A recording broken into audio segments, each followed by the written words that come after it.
Hello everyone, and welcome to session number 2 of our course called Exploring Daniel When God Invades a Broken World. I'm so glad you're with us today. We're going to look at the big picture. Last week we looked at the historical context in which Daniel was written, and now we want to take a look at the bigger story being told. So often when we look at Daniel, we get focused on one of the particulars in that book, like the stories of deliverance, or maybe the statue, or the beasts, or the times, and half a time, the 70 sevens. These different topics kind of demand our attention. But if we're not careful, we get focused on the trees and we miss the forest. And there's a beautiful forest out there for us to explore.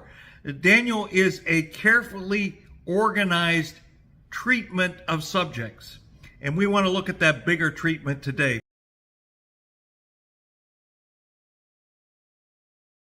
So we prepared a little diagram for you to look at. It's in our handout. You should see a link to it in our comment section if you're watching this on YouTube. It's our attempt to put some structure or to reflect the structure that's already there in the book. And so if we look at that diagram, we see, first of all, if we look at the beginning, the top left and the top right, we have kind of a mirrored set of bookends. We start the story, Babylon won. It has won. It's defeated Jerusalem. Daniel is being taken into exile with his compatriots. And now the faithful are called to suffer for what we learn to be at least these 70 years of captivity. But if we jump ahead to the end of the story, we see the exact opposite. The situation has entirely reversed. By the end of the story, God wins. The exile is ended and the faithful are delivered. So the whole story is told in between these mirrored bookends. You can tell right from the outset that this is a carefully organized story about how we get from here to there. Now let's look at the bottom of the diagram to that tan strip containing the words Hebrew and Aramaic. Daniel, as we have it, was composed in two different languages. It starts off in biblical Hebrew, and then in chapter 2, verse 4, it switches to Aramaic. The story then continues in Aramaic to the end of chapter 7. Then in chapter 8, it picks up again in biblical Hebrew. There have been several theories about why these two languages were used. Some people suggest that it has to do with sources, that there was an Aramaic source that was used and a Hebrew source that was used, and an editor put these together into one composition. It could be true, but the important point here is to notice the way in which the same story is being told and the same themes are interwoven between them. We can see how these threads go all the way through the story. And what's interesting to note here is within that story, the section told in Aramaic, chapters 2 through 7, it seems to focus specifically on the nations of the world. There are kings involved here from the nations of the world that are doing the oppressing. To Nebuchadnezzar, to Belshazzar, to Darius, they're all in this section. And God seems to be speaking directly here to these nations in a language they would understand. Aramaic was the international trade language of the day. It was the language probably spoken most often in the courts of Babylon. This was meant to say categorically that God is sovereign over these nations. He deals directly with these sovereigns. It is a message for the world. And within that message, God makes sure that they understand He will care for His people, to Daniel and his compatriots. And then when we switch again to chapter 8, we are more focused on God's chosen people. There's a story about them. The details about how God will work through His chosen people become more clear. So it's entirely possible that this Aramaic section is not just the accident of using a different source, but that it's part of the very plan and theology of the book. It's a message for the world at large. Now let's go back to the diagram itself, back to the top. And notice that across the top, the bridge between the front half cover and the back half cover, the opening cover and the last cover, the bridge, has these three visions. The visions found in chapters 2, 7, and 8. These are the three key visions of the story. They are the main anchors around which the rest of the story is hung. The first vision is a dream given to Nebuchadnezzar about the statue and God's sovereignty over that statue and how that statue will one day be toppled by God's power, and the kingdom represented in this rock will extend throughout the world. Then we get a series of narratives that illustrate this point. The statue vision, it's all about God's sovereignty over the world. That's a fact being placed out there as a statement of fact.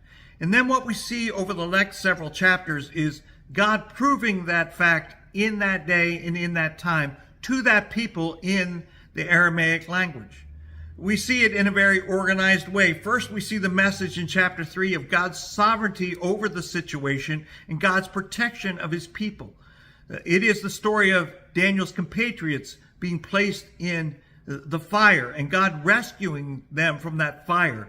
It's a strong symbol that the fire that the people of God are now going through, God is there. He will rescue them. And the story ends with the dream that that Nebuchadnezzar has about this tree. And Daniel interprets it for him, that the tree is Nebuchadnezzar himself, and in judgment that tree will be cut down. And that's the statement that he will be cut down as a stump, and the period is given of 7 times. And then we are shown the fulfillment of that prophecy. For these 7 times, perhaps 7 years, Nebuchadnezzar is insane, but his sanity is eventually restored. And the whole chapter is a letter from Nebuchadnezzar attesting the power of God from the voice of the king of Babylon himself, a powerful illustration, a proof of this truth that God is sovereign. Then we see that cycle repeated in the inverse order. In chapter 5, we have another story of God's invasion into a ruler's life. This time it's Belshazzar, remember, the son of Nebuchadnezzar's successor. In this particular case, the story does not turn out well. Belshazzar throws a banquet and takes some of the goblets and vessels that were stolen from the temple, and he uses them to entertain his guests. And God puts handwriting on the wall. And Daniel comes and interprets that handwriting, and basically he tells Belshazzar, you're at your end. Judgment is coming. And it's in that very year that Cyrus invades. And it's the end of Darius's life, or end of Belshazzar's life. But then we see God's engagement again with his own people. This time we're talking about the successor to Belshazzar. Now we're in the Persian period. Darius is in charge. Darius puts out this law, and Daniel violates the law, and so Daniel is thrown in the lion's den. There again, God rescues his people and opposes the ruler in charge. And in the end, Darius has to admit that Daniel's God really is God. It's proof again that God is sovereign over these nations. And then after that proof, we have a repetition of the vision. The vision that was given in chapter 2, the dream given to Nebuchadnezzar, is now given in more intense form in chapter 7 to Daniel himself.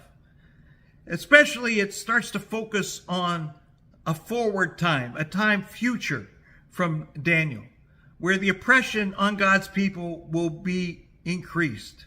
And what will happen in that last period of time, where that last kingdom, before the rock comes and destroys the statue, that last section of time, what will happen there? A focus on that time. So we're set up in that vision now at the end of this Aramaic portion. We're set up for this vision for the whole world to be engaged.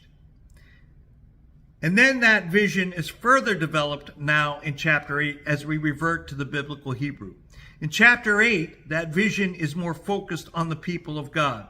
What is going to happen in that final kingdom or in that end time? That's the focus in that particular chapter. Then something very interesting happens. After that last vision, that last key vision, I should say, of chapter 8, we have an interlude. It's Daniel's prayer. It's that prayer where he asks about the end of the 70 years of captivity. But God gives him a vision of 77s. What will happen from that point forward? We get a story of how God will provide for his people. Remember, in the earlier cycles, we have these stories of God providing, delivering. In chapter 9, on that same parallel idea, we have Daniel praying for that deliverance. How will that happen? How will that occur? When will that occur? And what we get in response is 3 additional visions that lay out how this is going to happen. What is going to occur in the end? There is this revelation from this glorious man, and then this story of God's engagement in history again. We saw it in chapter 4 and chapter 5 where God got directly engaged in history. He causes Nebuchadnezzar to fall. He caused Belshazzar to fall. And now in chapter 11, we see this long history of rulers combating. And what we see is God's sovereignty working all the way through that. That's going somewhere. And that story ends then with chapter 12, which is that final book cover. So if you just step back for a moment, you see how amazing this story is. This is not a fragmented story cobbled together with a few nice thoughts about encouraging.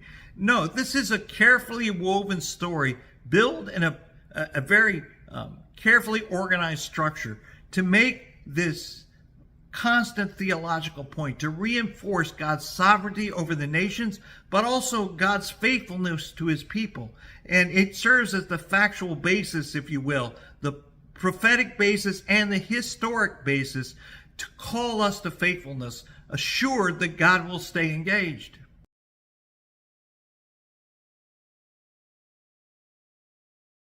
Now that we've looked at the big picture of Daniel, and before we get into some of the details, I thought it might be helpful to discuss our approach, especially about some of the more difficult issues of interpretation.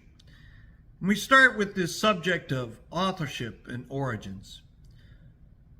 When Jerome was translating the Bible into Latin in the 4th century AD, when he finished the book of Daniel, he referenced in the prologue the fact that there were already doubts about the traditional view. At least one church leader had already begun arguing that the book was written much later than the 6th century BC, not in the time of Nebuchadnezzar, but much later in the 2nd century BC, around the time of Antiochus Epiphanes, in around perhaps 165 BC. The idea there is that in a culture that was more comfortable with myth and legend and synonymous writing, in other words, writing written in another person's name, someone was using those literary genres to make a point. They were taking stories from the past and trying to motivate and inspire those who were fighting back against the Hellenizing policies of Antiochus. So that became the theory of many interpreters and is certainly a popular theory today. Now, it's beyond the scope of this video to discuss this authorship question in more detail. But I did want to mention a piece of documentary evidence that shed some light on the subject. Among the Dead Sea Scrolls, a fragment of Daniel has been found containing portions of a few verses from Daniel 10. Most people date that fragment from somewhere between 150 and 100 BC. This would put it within 15 to 65 years of the proposed date of composition.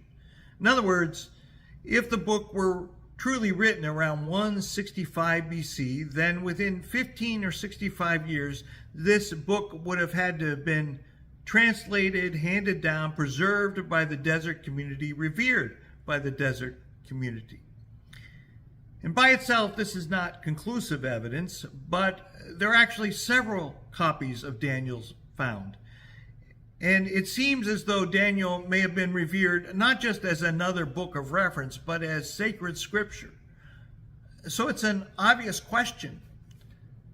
Was Daniel revered as scripture? And if so, what would have presented itself to them as authoritative scripture? A book written in the 6th century BC, or one written within the last 50 or 60 years?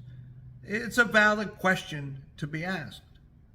The other thing I would say is that there's tremendous historical agreement between extra-biblical sources and the book of Daniel about the 6th century. Now, I realize there are questions and tensions and concerns, but there's nothing there that is mutually exclusive. I think there are pieces of missing evidence, things that can be found. But on balance, viewing all the evidence together, I actually think the argument for an older 6th century date is more convincing than that of a 2nd century BC date. But of course, smarter people disagree. I'll leave you to sort through and make your own conclusions.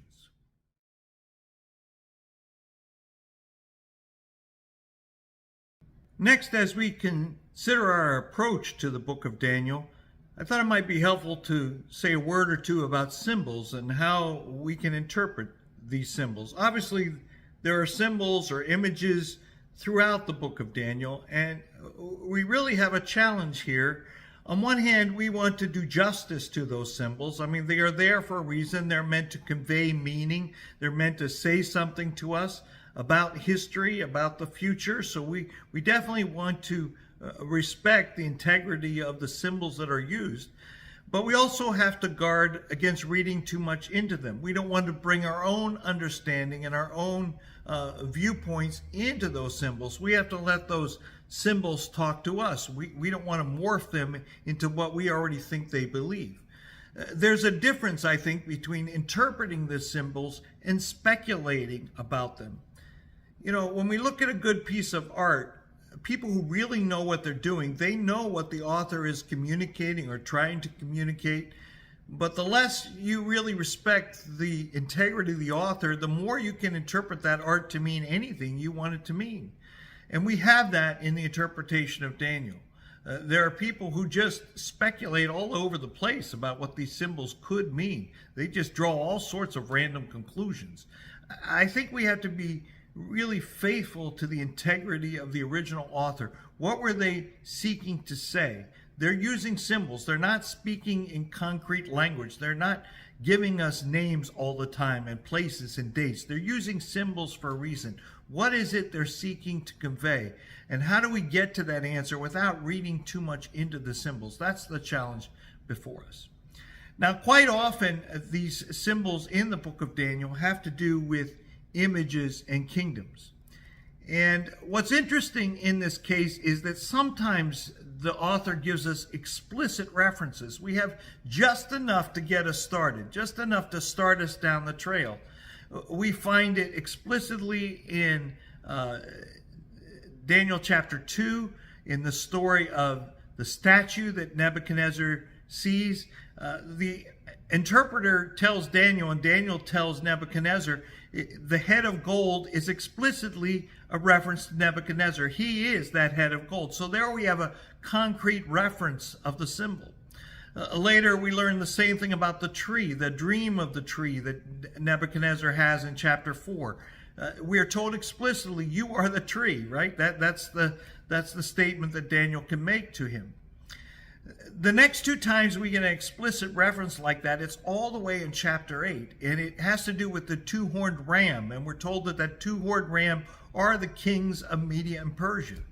And then in that same chapter, the very next verse, we are told that the shaggy goat references Greece. Those are the only 4 times in the book of Daniel where we get explicit references that tell us this is what the symbol means. All those other symbols, they somehow have to be hung off those explicit references.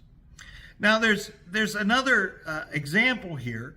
There is in chapter 11 this long string of kings that are called the king of the north and the king of the south. And it turns out not to be one king, but really a line of kings in the north, which turns out to be the Seleucid Empire mostly, and the kings of the south that turns out to be Egypt mostly. Those are the kings that are there. So it's one name, but they refer to multiple kings. So that sort of is an explicit reference. Beyond those explicit references, we are really left to our own. And I think that the key here is that we don't attach too much authority to our interpretations. There is a reason why those interpretations are left open. We have to follow the story a little bit to determine what they represent. Let's not attach to our identifications as divinely ordained or divinely spoken. God gives us a few places to start. The book gives us a few places to start. Let's be confident where the scripture is really, really clear and explicit, and then let's back off. Let's add some more caution when we start going beyond those symbols into these other places and only go as far as clear logic will take us. Beyond that, let's recognize that we are in the range of guessing. We're trying to figure out, and we are trying to assert certainty where God has not given us certainty, and we need to be conscious of those limits. Now, we also have the challenge of numbers in this book of Daniel, and numbers can be tricky. They really can be explicit, very concrete things.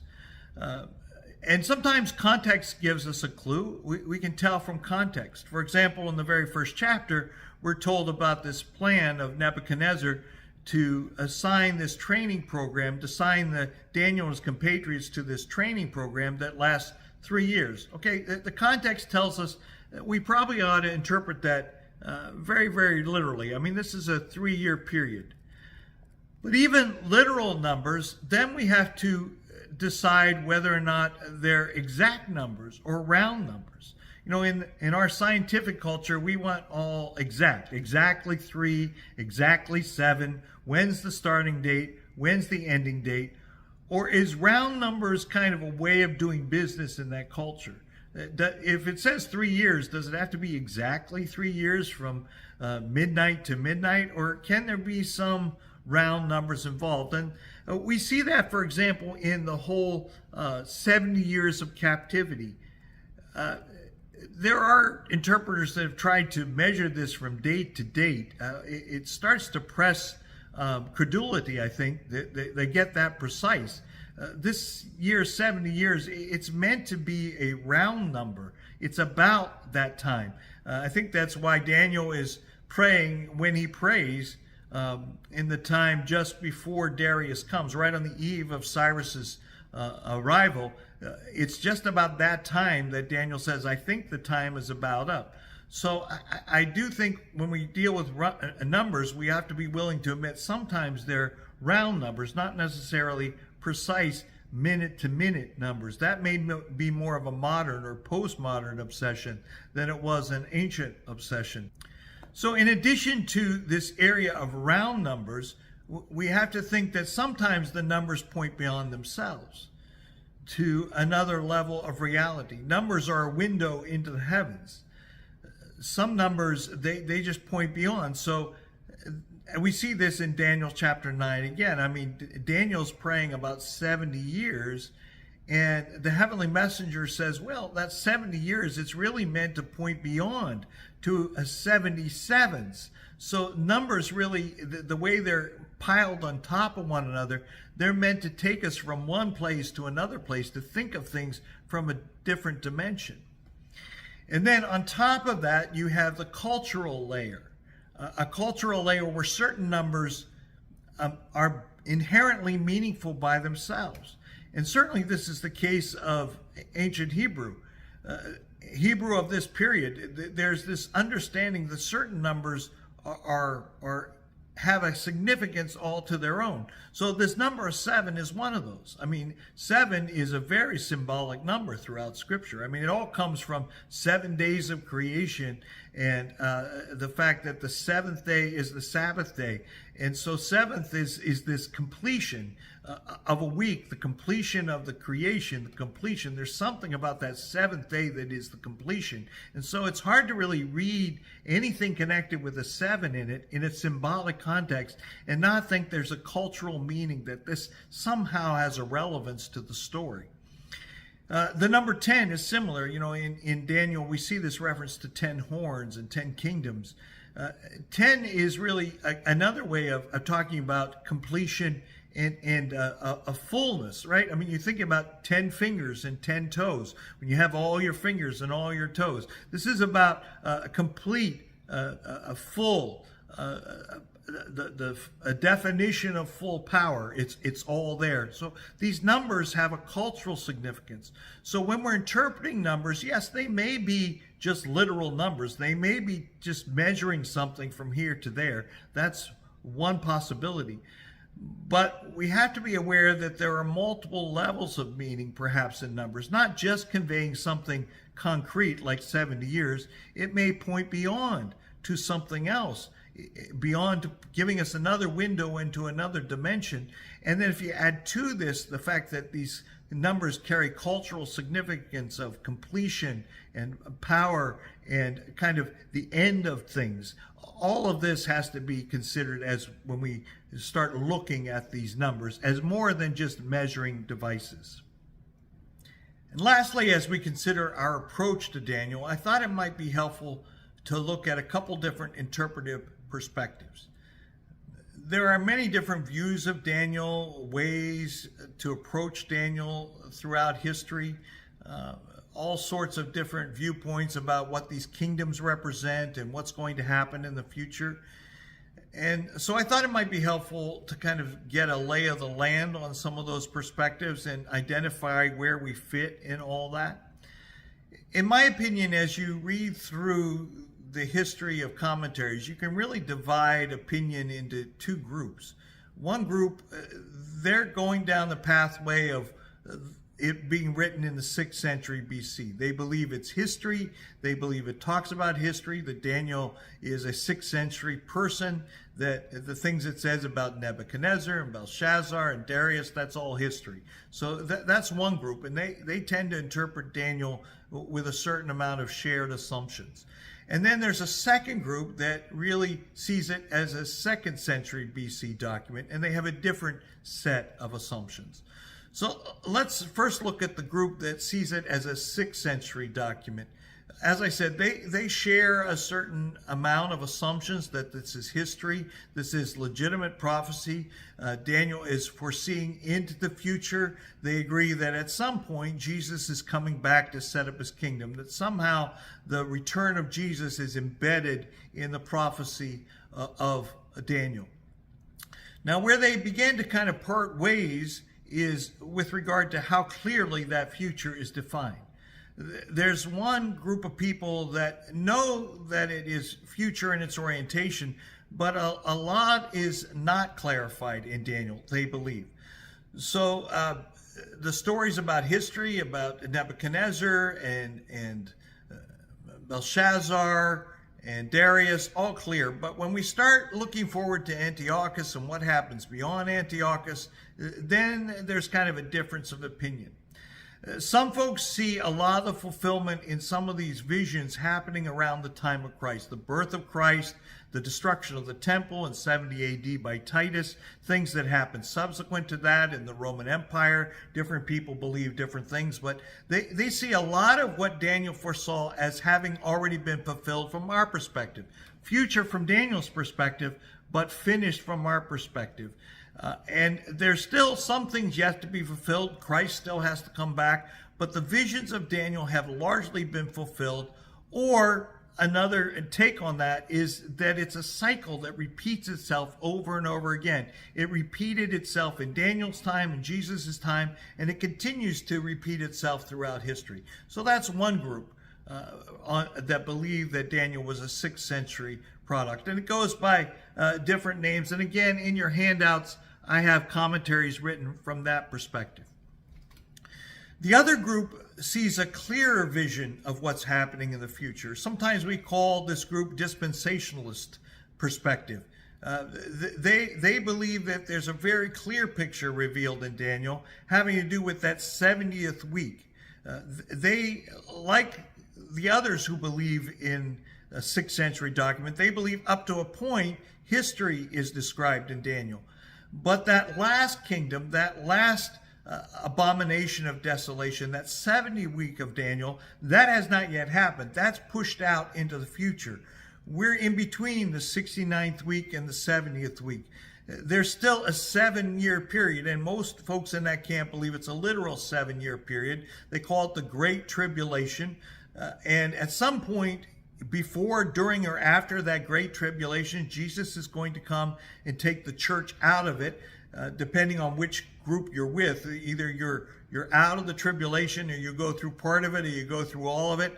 But the point is that it's out in the future. It's 7 years out there. And at that point, another ruler, a worldwide ruler known as the Antichrist, kind of the fuller incarnation of what we saw in Caesar, or what we saw in Nebuchadnezzar and Caesar and Antiochus. There'll be another worldwide empire that will persecute the people of God. There will be a new abomination of desolation. The temple will be rebuilt in Jerusalem, and that temple will be desecrated. So they see a very clear future outlined in the book of Daniel. So that's another perspective. And then there is the group of folks that see it as a 2nd century document. And they also you can divide them into two groups. One group still sees it as a divinely inspired document, just written later, and approving of this use of synonymous writing. It's using literature of the day, but it's still a God-ordained message of faithfulness, encouragement to faithfulness, to do what those who opposed Antiochus did, to do what those who opposed Nebuchadnezzar did. It's an exhortation to prove that God is still faithful. And then there's another group who sees this as a 2nd century document, who sees it more in terms of literature. It is literature like other literature of that period. We ought to compare it to other literature from that period, understand what it means from that perspective, and see it as a human exhortation to good and faithful living. So different layers of meaning attached to Daniel based upon when you believe it was written and how inspired you believe it to be. And also how if you're going to believe it talks about our future, how precise do you think it is? And those are the questions that we have to look at as we work through the details of the book. Before we jump into the details of interpreting this book, I thought it might be helpful to say a few words about some extra material that's found in some translations of Daniel, but not in others. If you're from a Roman Catholic background or an Eastern Orthodox background, you will find portions in your version of Daniel that are not found in the Protestant version of the Bible. And the reason for that goes way back to pre-Christian days.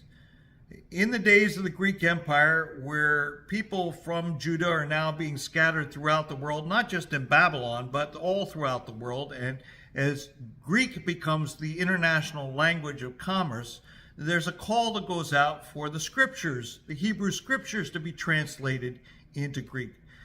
And one of the places that call is answered is in the city of Alexandria. A large Jewish population there. Scholars there took it to heart and rendered a Greek translation of the Hebrew scriptures. Now, there's legendary accounts of that.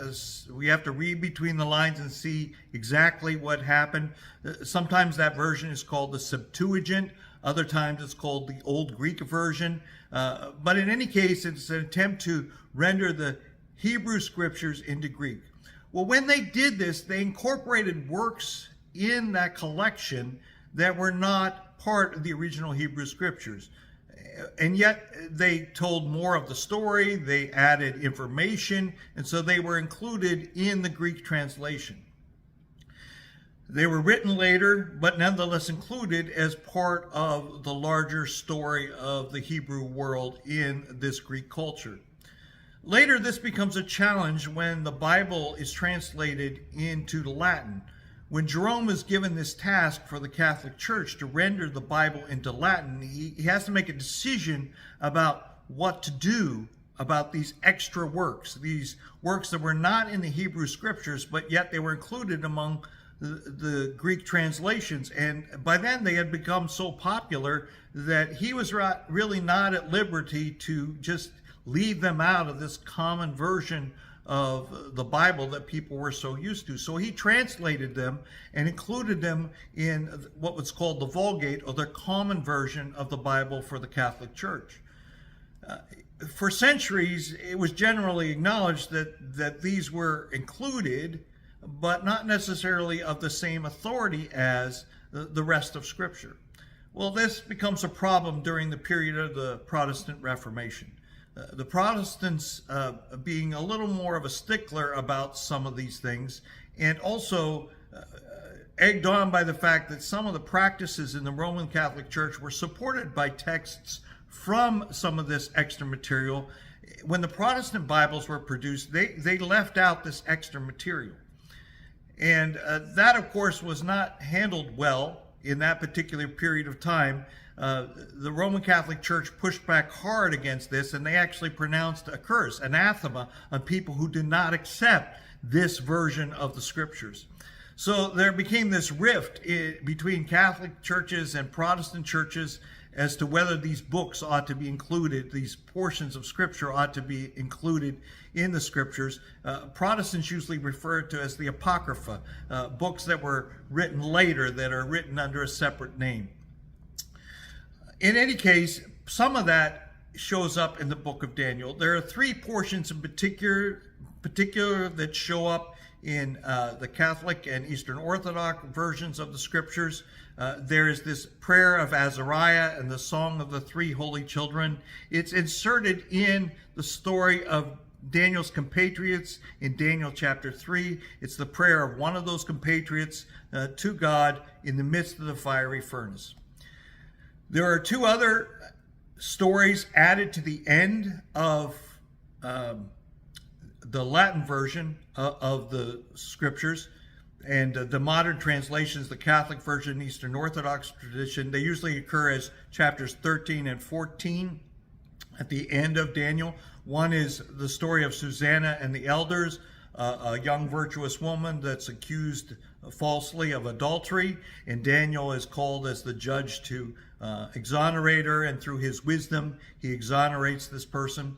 And then the last story, Bel and the Dragon, it's kind of three different narratives that show how Daniel overcomes the Bel, this Babylonian god, the dragon, who's also features in the Babylonian pantheon, how Daniel has given power over these figures. So generally seen as later works, as more mythological, legendary works. Now, for those who see Daniel as a 2nd century product, they just see this as all part of the same period. That is, this literature and the rest of Daniel, all part of the same genre, so they kind of interpret it as part of the story. For those like us, however, who see this as a 6th century, the main part of Daniel as a 6th century document, we will see these additions as later additions that were not part of the original story. So what that means for our class here is we're going to leave those on the side. You can look them up on the internet and read them. They are interesting reading, but we will not include them as part of our discussion of the interpretation of Daniel. Sometimes you hear Daniel referred to as apocalyptic literature. Well, what does that mean?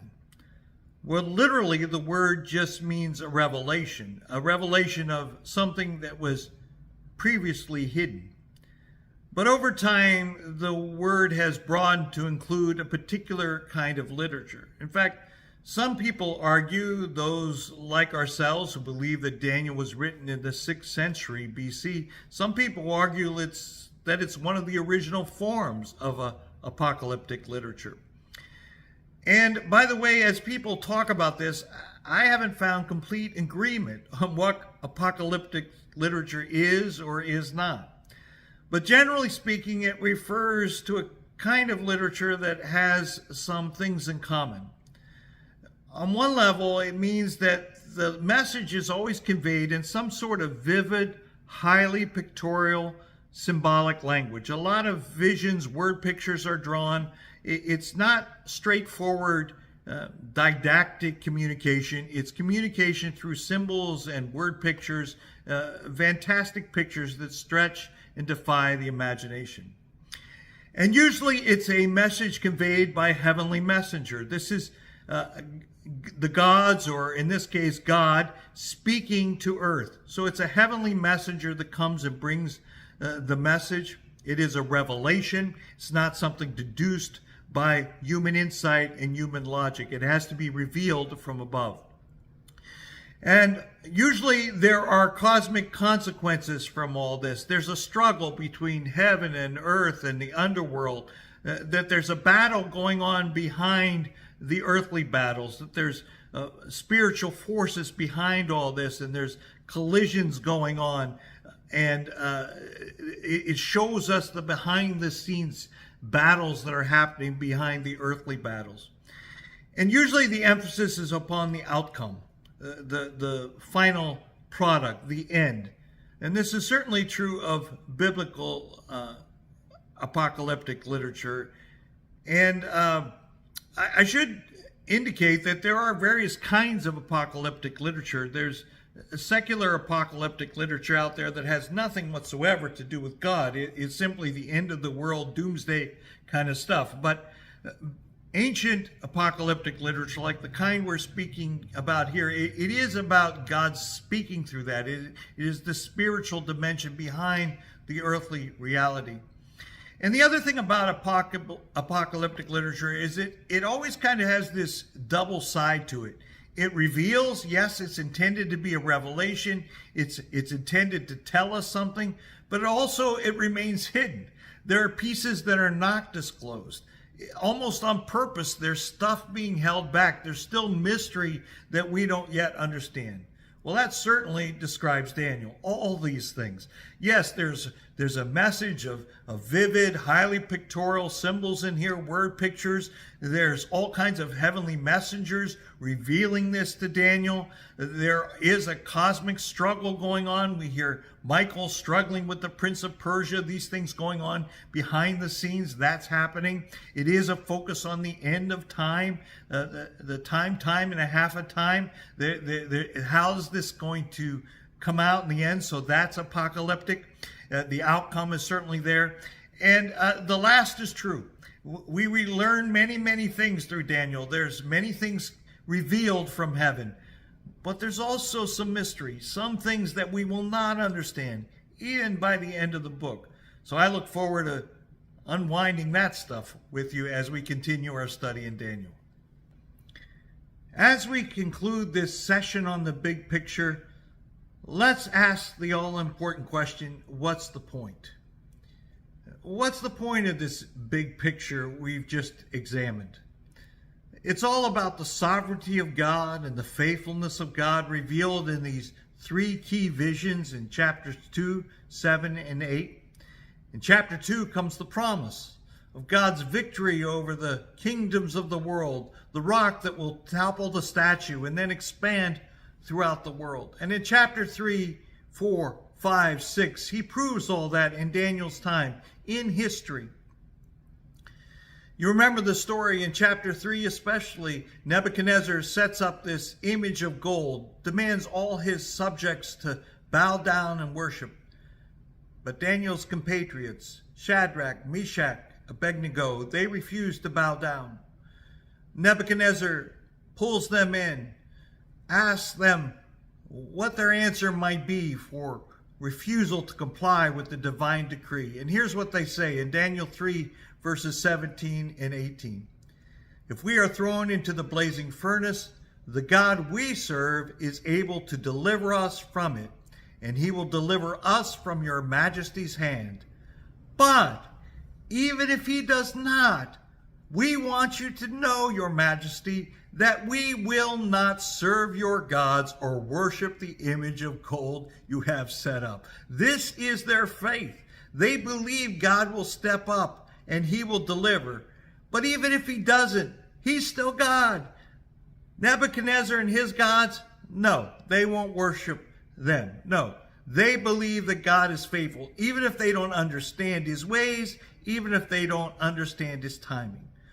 So what's the point? What's the big question? What's the big point of the picture here? I think it's this, that in the book of Daniel, God proves himself in history. He's proving this in history so that we're better prepared to trust him in the present and in the future. These stories, they all remind us, they prove that God shows up. This is the same God that's still here. He is there in our present, will be there in our future. We have confidence to know that we can trust him. He is always faithful. I hope God will encourage your heart with this message as we move forward in our study of Daniel. Come back next week where we begin to take a look at these images of the kingdoms. How do we interpret them? Until then, may God bless you.